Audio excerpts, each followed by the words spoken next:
নিম পাতা দিয়ে আলু, বেগুন, সজনে ডাঁটা এবং কলা, কাঁচকলা, টমেটো, পেঁপে সব কিছু দিয়ে খামালুও নিয়েছি। তার সঙ্গে সব কিছু দিয়ে একটা ঘন্ট বানাবো।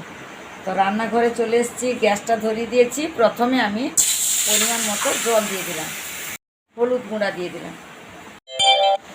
এরপর আমি এই সবজিগুলো কেটে ভালো করে ধুয়ে রেখেছিলাম সবগুলো দিয়ে দিচ্ছি।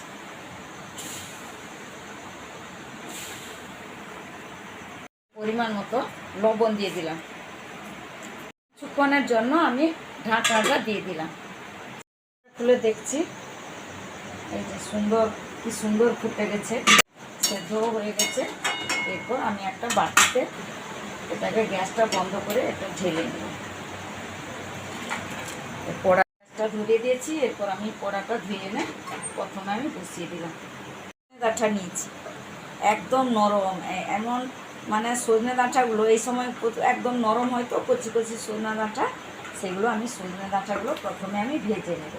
আমি তেল দিয়ে দিলাম অল্প পরিমাণে, তারপর একটু মিলিয়ে দিচ্ছি। এই সজনে ডাঁটাগুলো আমি ধুয়ে এইভাবে ছোট ছোট করে রেখেছিলাম, ভেজে নেব।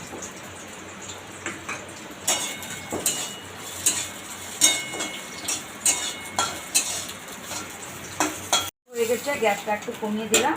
এরপর সজনে ডাঁটাগুলো তুলে নিচ্ছি।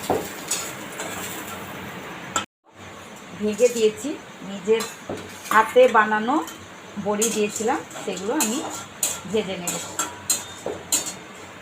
একদম অল্প তেল একদম অল্প দিয়েছি। ভাজা হয়ে গেছে, বড়িগুলো প্লেটের ধারে আমি তুলে নিলাম, দিয়ে দিলাম। এই যে নিম পাতা নিয়েছিলাম, নিম পাতা একদম নরম কচি কচি নিম পাতা দিয়ে দিলাম। গ্যাস একদম কমিয়ে দিতে হবে। আপনারা যখন এইভাবে এই নিম পাতার ঘন্ট বানাবেন, গ্যাস একদম কমিয়ে করবেন। এরপর শুকনো লঙ্কা দিয়ে দিলাম, তেজপাতা দিয়ে দিলাম এবং এলাচ এবং মিষ্টি কাঠও দিয়ে দিলাম, 5 ফোড়ন দিয়ে দিলাম।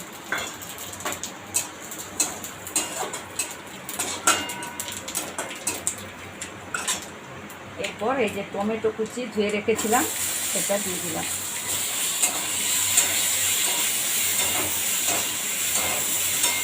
বাটা এবং লঙ্কা গুঁড়া এটা আমি সেদ্ধ করার পরে আমি দিয়ে দিচ্ছি, এটা মাখিয়ে দিচ্ছি ভালো করে। সেদ্ধ করা সবজি এবং তার সঙ্গে লঙ্কা এবং সরিষা বাটা দিয়েছিলাম, দিয়ে দিলাম, পথে না উড়ে যায়। ডাঁটাগুলো এবারে দিয়ে দিলাম।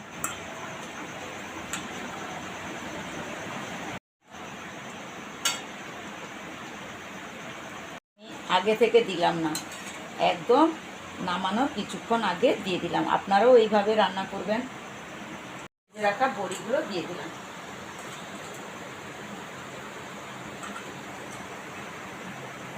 বন্ধুরা, এইভাবে আপনারা বাড়িতে রান্না করে খাবেন। প্রথম থেকে শেষ পর্যন্ত যেভাবে আমি রান্না করে আপনাদের দেখালাম, এইভাবেই রান্না করবেন। খুব ভালো লাগবে খেতে। ভালো থাকবেন, সুস্থ থাকবেন। টাটা।